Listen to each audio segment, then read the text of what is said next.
is early on American Zarathustra. I woke up with a great inspiration that I wanted to just kind of get out of my head before I forget it. One of those things. So, over many of my shows, I've been investigating a lot of ideas through I'll say, especially recently with my art stream with on Catholic art with Nellis and Tyler Hamilton. The issue of essentially the spiritual health of our movement, of the white positive movement. If we're going to call it a white positive movement, then it should be positive, right? So I'm just going to muse on some thoughts that I've been having about our relationship to the people, anti-whites, essentially the people that are driving white genocide. So I'm not a master of anything. These are just things I'm grappling with, and I would like to share with you. So understanding a human being in a sense, in the way that we all, regardless of IQ, race, circumstances, blah blah blah, nationality, etc., we kind of have this human experience where there's things that happen in our life where we experience some kind of suffering that is maybe traumatic or not, but in some sense it's the root of our identity and the root of our being in some regard. In terms of, if you look at the left, they're extremely mutated. They're very, very hate driven. Whites who are anti-white have this self-loathing, this hatred of Western civilization, whites in general. It's very twisted. It's very mutated. It's unnatural. So there had to have been some kind of root experience that is causing essentially their, so maybe we'll say pain. There's some kind of pain here, and this causes, or maybe I could say trauma. That would maybe be a better word for this, trauma of some kind. I don't know if that's the right word, but that's what we're going for now. And mentally, however, one way or another, we kind of, this grows into an identity that is centered around that pain. And our pain defines us in some way or other. And then in the result of all that, you have the kind of the fruits of that pain, which becomes, I would say, hatred. Or maybe a better way to talk about this would be maybe like this. Let's try this again. Fear, okay? Because somebody who hurt you, someone who traumatized you, you're afraid of them. You don't want to get hurt again, right? And the natural result of that is that you hate them. It's a natural thing. Hatred is just a natural thing that exists, and denying it and whitewashing it or trying to make it go away and with all this la-di-da is one of the worst faults of whites, is that we tend to want to put a band-aid on things, and we don't, let's cover it up, let's make excuses, let's create dialectic, let's burn incense and place our crystals around the altar and have all this fake spirituality that does not get down into the root of the problem, which is the trauma that you had. Now, the problem with hatred is that hatred creates action, and we do things, out of hatred that, ends up creating what I would call karma. Action and karma are not really. Karma is just a foreign word for action, cause, and effect. So cause, condition, and effect. So when you do something, let's say you say something hurtful, or you do, like look at the riots that America had, or even Europe has had. The left was unbridled in burning businesses and terrorizing neighborhoods, beating people to death. It was unbridled hatred. And the action of that, creates seeds, you know, and the seeds are, you know, people, just sort of patriots and normies and people who want peace and normality and civilization. Just, and obviously whites, people in the white positive sphere, you know, these events happen, and then they kind of cause more pain and more suffering and more fear, and it's this kind of cycle, that goes on and on and on and on.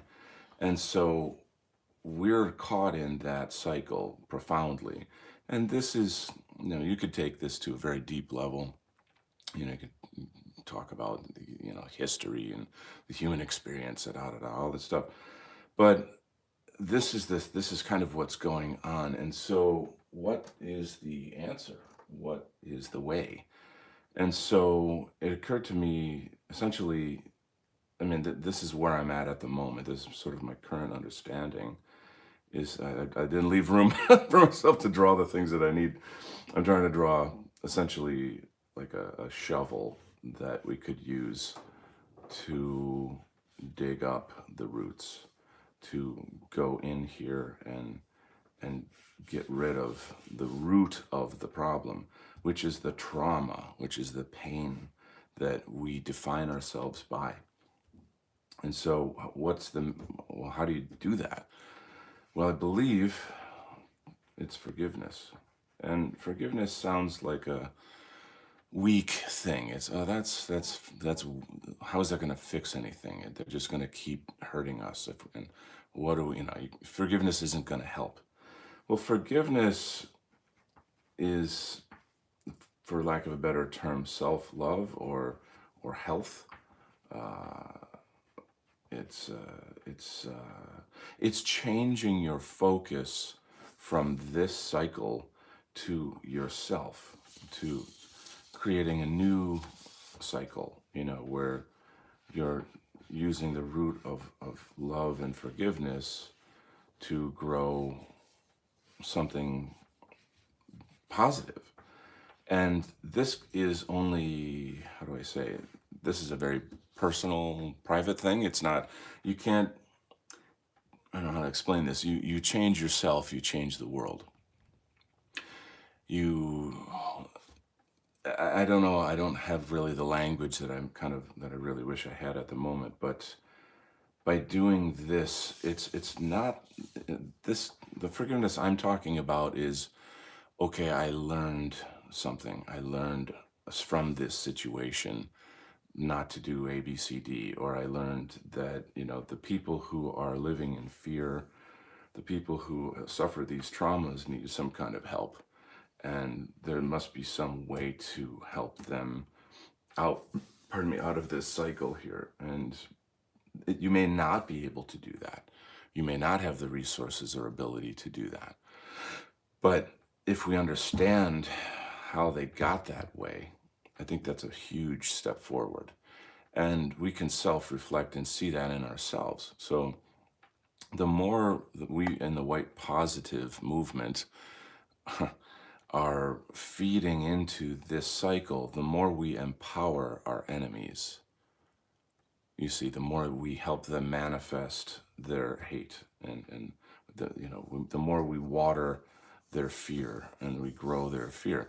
Now, it's complex. There's optics, there's dialectic, there's going to be debate. Some people aren't ready for this at all. They're completely intoxicated by anger. And that's fair enough. I have profound anger. I'm very angry. I'm extraordinarily angry. But I'm so angry that I want it to stop.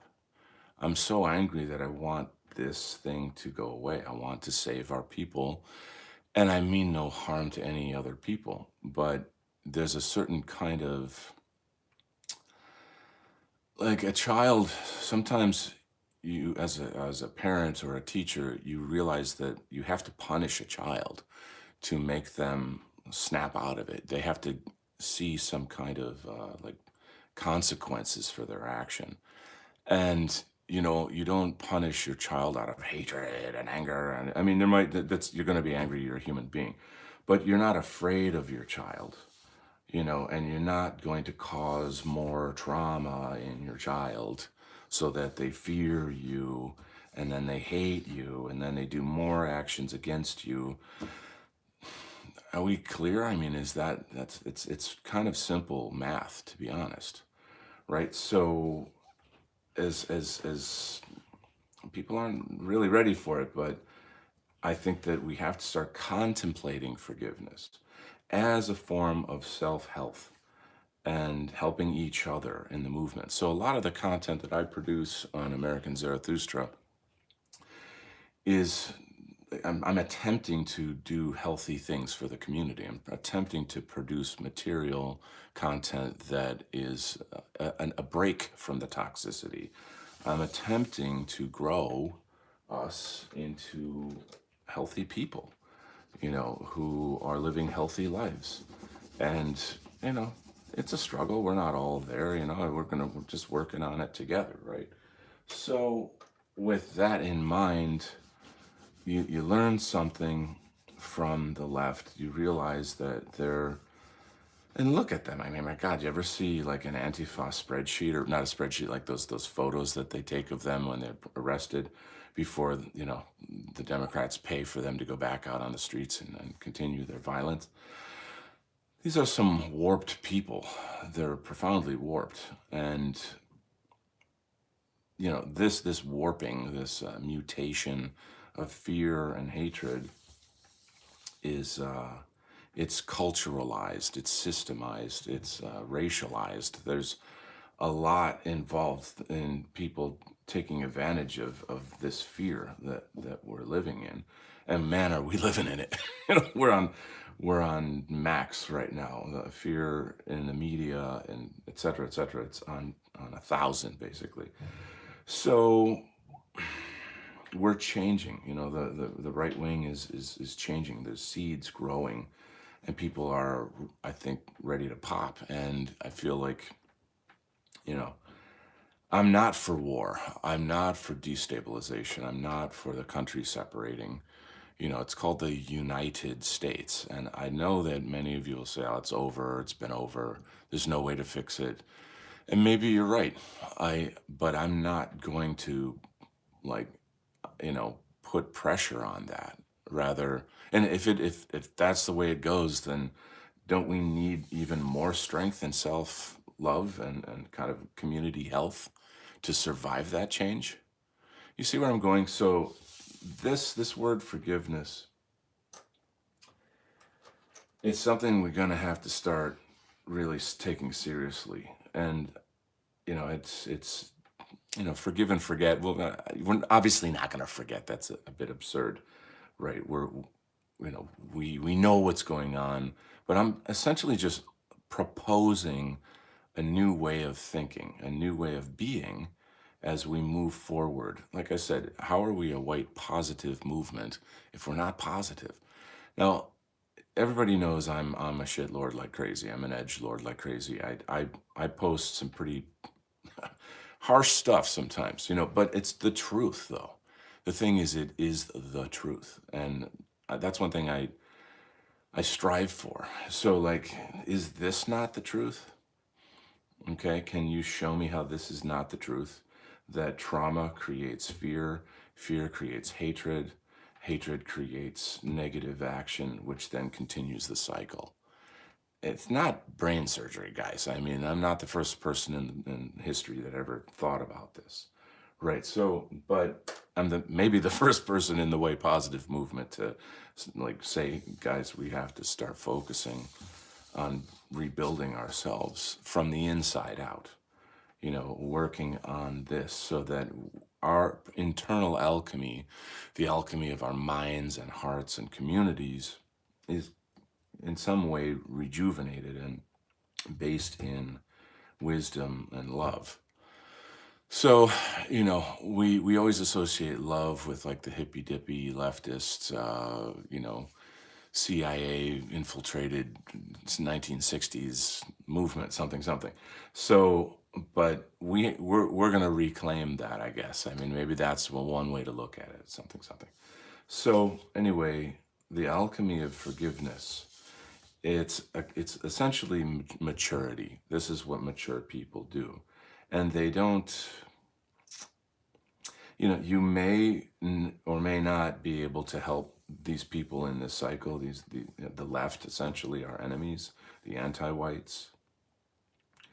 But if we get stuck in this trap, then in a sense we are helping them destroy us. This is what I'm trying to say. So forgiveness is actually the logical choice. You're free to debate me, contradict me, prove me wrong. I beg you, please prove me wrong. Show me where I'm wrong. I beg you. Okay, go for it. I mean, everybody knows I'm not like an egomaniac. I'm not gonna have go in the corner and cry like a baby if someone says, well, no, XYZ, and let's talk about this. Because right now we're in a profoundly terrible cycle.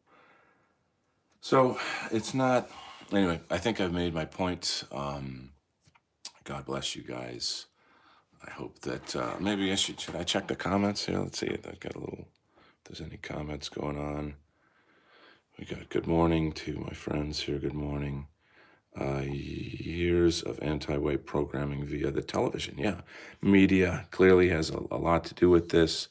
Media probably has everything to do. If we didn't know these things, where would we be? That media organizes people to go and do these riots against us, et cetera, et cetera. So these are the things that are going on in our world. Anyway, I wish you guys a wonderful day. I hope that you can take this wisdom and share it and talk about it, and hopefully find some kind of way to fix the problem and the cycle that we're in.